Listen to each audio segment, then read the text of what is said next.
الحمد لله رب العالمين، الصلاة والسلام على سيد المرسلين وخاتم النبيين سيدنا وحبيبنا محمد وعلى آله وصحبه أجمعين ومن تبعهم بإحسان إلى يوم الدين. با سلام و درود خدمت شما بینندگان عزیز.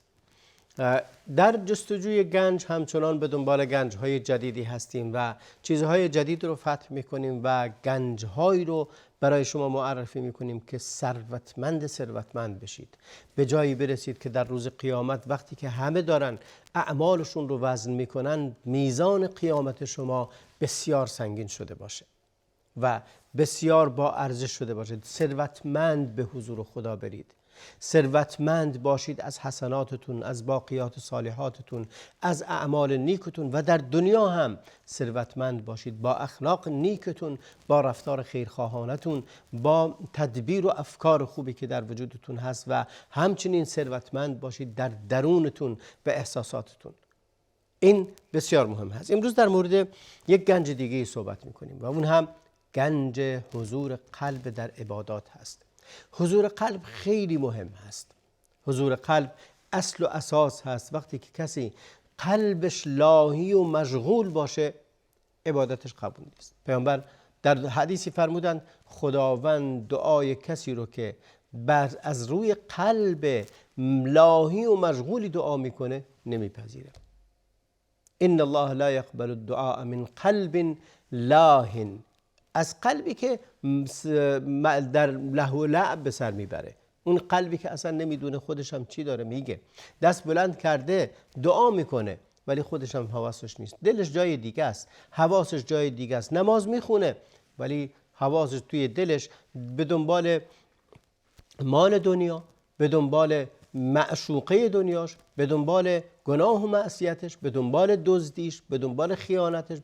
ببینید نه تنها این که به دنبال دنیا بلکه دلش مشغول به چیزهای دیگری است. حضور قلب اساس عبادات هست. اونجاست که ما به ملکوت وصل میشیم، وقتی که دلهامون حاضر هست در عبادتمون، در رفتارمون، در نشست و برخاستمون با خداوند. این دل راز و نیاز میکنه. لذا از معانی بسیار مهمی است بدانیم که کجاها حضور داریم، کجاها هستیم، کجاها واقعا به جسم هستیم، اصلا به دل نیستیم. اون جایی که با قلبمون و با دلمون حضور داریم عبادت پذیرفته است. یک گنج عظیمی اینجا نهفته است، باید اون رو کشف کنید. این گنج عظیمی که به ما این فرصت رو میده که چقدر لذت ببریم از این عباداتی که انجام میدیم، چقدر احساس آرامش کنیم چون حضور قلب داریم، چطوری با خداوند مناجات کنیم و زبانمون به حرکت بیاد. خیلی موقع هست که کسی میگه من دعا میکنم ولی تو زبانم نمیاد، نمیدونم چه بگم و نمیتونم دعا کنم چون قلبت غافله. اون دل که غافل باشه دیگه زبون نمیتونه کاری کنه، ولی لحظه ای که قلبت حاضره، دلت حضور داره، دلت در بارگاه خداونده و از دل با خداوند داری راز و نیاز میکنی، اون وقته که زبانت به حرکت میاد. همه کلماتی که در طول زندگی یاد گرفتی و به یادت نیومده اون لحظه به یادت میاد. اون وقتی که احساس و حضور میکنی، احساس میکنی که حضور داری در بارگاه خداوند. حدیث رو براتون بخونم که قبل از اینکه حدیث رو بگم باید بدونیم که ما در عباداتمون یک جسم و جان داریم که با بدن انجام میدیم و یک چیزی هست به اسم قلب. قلب ظرف معانیه. یعنی چی؟ شما یک ظرفی دارید، این ظرف رو شما یا آب توش میریزید یا غذا توش میریزید یا هر چی، یه وسیله توی این ظرف میریزید. اما دل انسان هست که معانی رو از کلمات، از گفته ها، از شنیده ها، از حرکات میگیره. اون کسی که دلش حاضره از رکوع و سجودش معنا میگیره، از قیام و قعودش معنا میگیره. معنا مقصود این نیست که فقط معنی کلمه رو بدونه، بلکه معنای حضور رو میگیره. معنایی رو که حسی رو که از این حضور میگیره مهمه. وقتی که میگه الله اکبر چقدر حضور داره این دل، وقتی که میره رکوع چقدر حضور داره و چه حسی بهش دست میده. اینه که این ظرفی که در دل ما هست و دل ما ظرف معانی و مفاهیم هست در اونجا حضور پیدا میکنه. رسول الله علیه السلام فرمودند ما قال من بعد الاذان و انا، کسی که داره بعد اذان بگه، بعد اینکه اذان رو خلاصه همراه اذان رو شنید، جواب داد اذان رو، بعد گفت که و انا اشهد ان لا اله الا الله و ان محمدا رسول الله، و بعد بگه رضیت بالله ربا و بالاسلام دینا و بسیدنا محمد صلی الله علیه و سلم نبیا و رسولا غفر له ما تقدم من ذنبه. ببین این حضور قلب شما رو میرسونه. وقتی که اذان گفته شد تو هم میگی منم میگم اشهد ان لا اله الا الله و ان محمد رسول الله. بعد این اذان رو به همراه مؤذن اذان رو تکرار میکنی. آخرش که رسید بگو منم اقرار میکنم به این که خداوند یکتا معبود به حق است و محمد فرستاده و پیامبر خداست. بعد بگه رضیت بالله ربا و بالاسلام دینا و بمحمد صلی الله علیه و سلم نبیا و رسولا غفر له من ذنبه ما تقدم من ذنبه. این حدیث هم امام مسلم روایت کرده، حدیث صحیح است که میفرماید اگه بعد از آن اینا رو گفتی را خوشنودم به این که الله رب من و اسلام دین من و محمد پیامبر من است، خداوند گناهان گذشته تو رو محو میکنه و میبخشه. چه گنجی بهتر از این. و اینجا بحث این تنها گفتن این ذکر نیست، بلکه ذکر خودش همه گنجه. همه از کاری که میخونید برای تو خیر و برکت و گنجینه های بسیار نهفته است، ولی مهمترین نقطه اینجاست که حضور داری، معنی اذان رو حضور داری.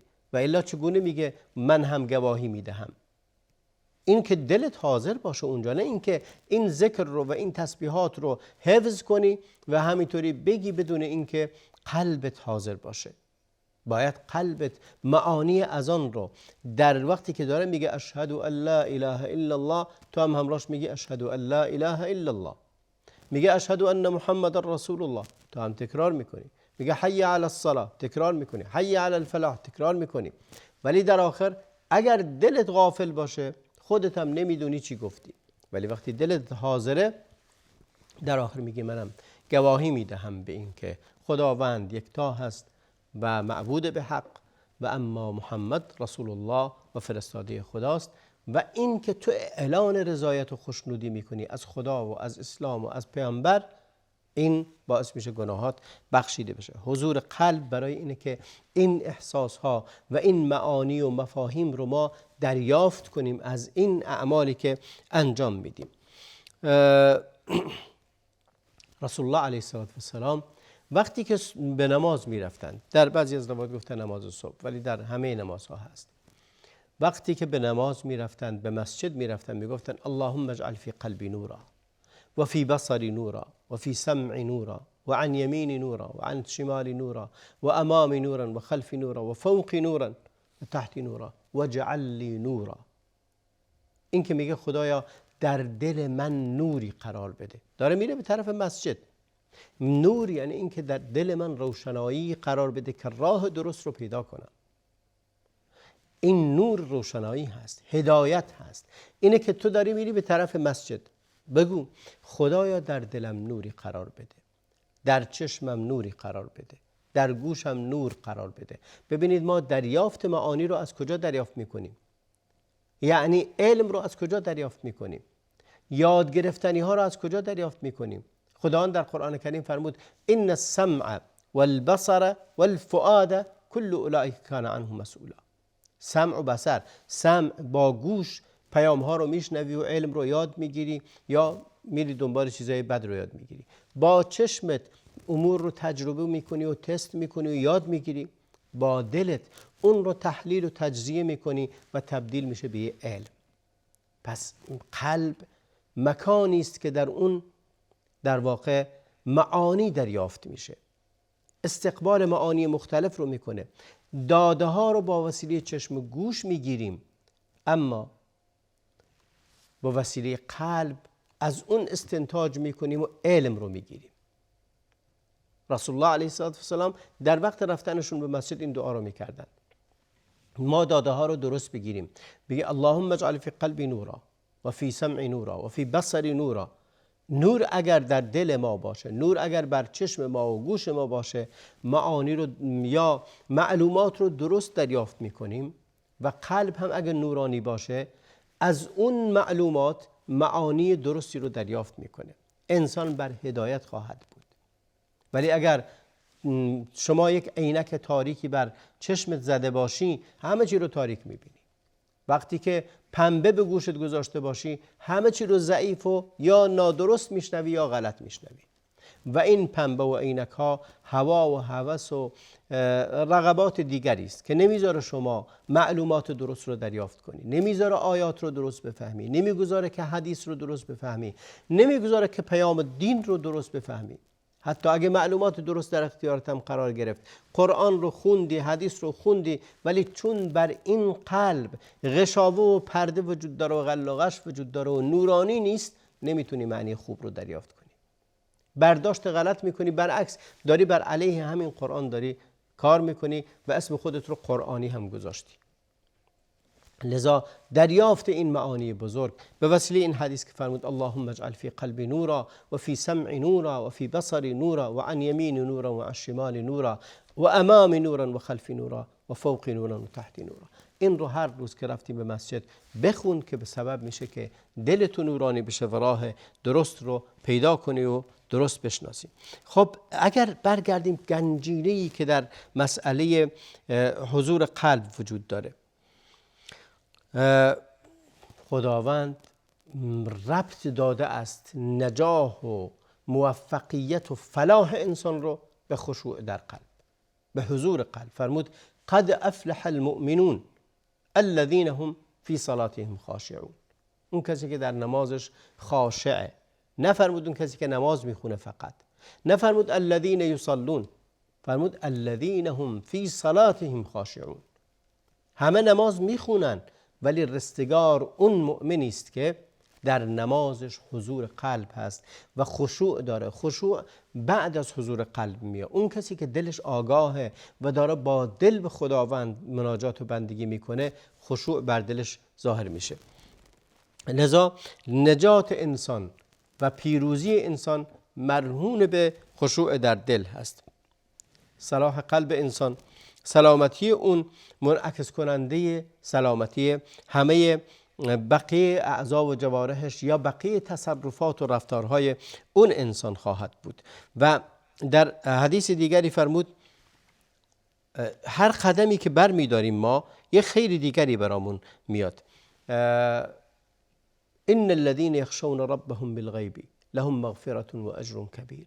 اونایی که در دلشون خشیت خدا رو دارن، دلشون حاضره، قلب خاشع دارن، نجاتشون در این هست، رستگاریشون در این هست و اسباب این خشوع بسیار فراوان هست. ببینید یکی از تعدد این اسباب خشوع وجود داره. ما اگر این اسباب رو بررسی کنیم و باعث میشه که انسانی که دلش آگاهه روی گردان نمیشه از ذکر خدا، بلکه پند میگیره. این یک گنج مهمه. اون کسی که حضور قلب داره احساس میکنه که رحمت خدا رو احساس میکنه، برکات خدا رو احساس میکنه، معیت و همراهی خدا رو احساس میکنه و از عبادتش بهره کامل رو میبره. وقتی هم دعا کرد و دست بلند کرد، خداوند دعاش رو میپذیره. پذیرفتن دعا به شکل ظاهری انسان نیست، به قیافه اون نیست، به زیبایی ظاهرش نیست، به علم و مکانت علمیش هم نیست، به ثروت و سامانش هم نیست، به جایگاه اجتماعیش هم نیست، بلکه به حضور قلب و خشوعی است که در دل داره و اینکه با خداوند چنان رابطه ای داره که خدا رو همیشه احساس میکنه. این پیروزی میاره. یک روزی یک نفری رد شد، رسول الله علیه السلام فرمود که اگر این کس چطور آدمیه در نظر شما؟ یه انسانی بود ساده، لباسای کهنه، نمیدونم، یک انسان. گفتن که این یک انسان چنان ارزش چندانی نداره در نظر ما. اگر هر جا بره کسی حرفش رو قبول نمیکنه، اگه واسطه بشه برای کسی واسطه گریش رو قبول نداره، بره خواستگاری دختر کسی بهش نمیدن. خلاصه در جایگاه اجتماعی وارد بشه کسی اون رو نخواهد دید و اصلا آمدن و رفتنش رو حس نمیکنن. چرا؟ چون جایگاهی براش قائل نیستن. ظاهرش اینطوری نشون میده.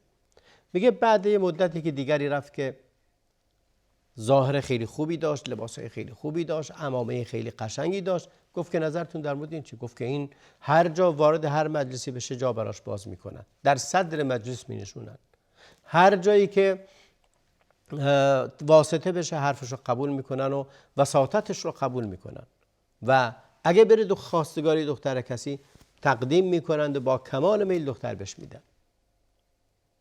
و رسول الله علیه السلام فرمود و اما اونی که گفتید هیچ ارزشی نداره نزد خداوند به مراتب از اینی که شما دارید میگید خوبه، ارزش و مکانتش بیشتره. مکانت در ظاهر نبود. ببینید در ظاهر این شخص دومی همه چی داره، ثروت داره، زیبایی داره، لباس قشنگ پوشیده، خوب حرف میزنه، خلاصه واسطه بهش قبول میکنن، همه بهش احترام میذارن، این ظاهرشونه.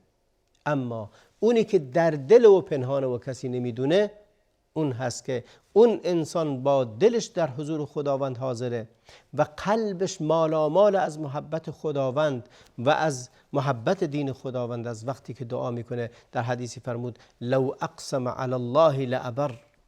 گفت کسی هست که اشعث اغبر هست، کسی که شما قیمت و ارزشی براش قائل نیستید، یعنی هیچ ارزشی برای اون قائل نیستید در ظاهر، اون شخص چنان نزد خداوند عزیز هست، اونم به خاطر دله. و الا ظاهر که باید ظاهر اون قشنگ باشه که امکانات داره، مال داره، ثروت داره، شهرت داره، قبیله و قوم و همه چی داره. اما اینی که هیچی نداره در ظاهرش. و تفاوت بین این دوتا در قلبشون هست. یکی دلش ویران و خرابه، دیگری دلش آباد و روشنه. این دوتا با هم دیگه تفاوتشون در این هست که ببینید چه گنج بزرگی. فرمود لو اقسم علی الله لابر. اگر خدا رو قسم بده به کاری، بگه خدایا به ذات تو قسم این کار رو برام انجام بده، خداوند کارش رو انجام میده. خداوند دعاش رو رد نمیکنه در حالی که ظاهرش هیچی نیست. مثل ویس القرن رو نگاه کنید که رسول الله علیه السلام به به صحابه گفت که اگر این رو دیدید از طلب دعا کنید، دعاش مستجابه. و این کسی بود که پیامبر رو ندیده بود به چشم و از یمن اومده بود، چوپان بود، در خدمت مادرش بود، کار چندان چیزی که ظاهر داشته باشه انجام نداده بود، ولی خداوند این انسان رو عزیز گرداند. چرا؟ چون دلش آباد بود و دل همه صحابه آباد بود، اما اون جایگاه خاص رو پیدا کرد به خاطر اون همه خشوع و حضور قلبی که داره، بدون اینکه شناخته باشه، گمنامی که دعاش رد نمیشه. پس دلها رو باید آباد کرد. آباد بودن دل، حضور دل، همه درهای بسته رو روی تو باز میکنه. با دلت خداوند رو دوست داشته باش و همیشه حاضر باش در نمازها. به انتهای برنامه رسیدیم. تا برنامه دیگر همه شما رو به خدای بزرگ میسپارم و صلی الله و بارک علی نبینا محمد و علی آله و صحبه اجمعین.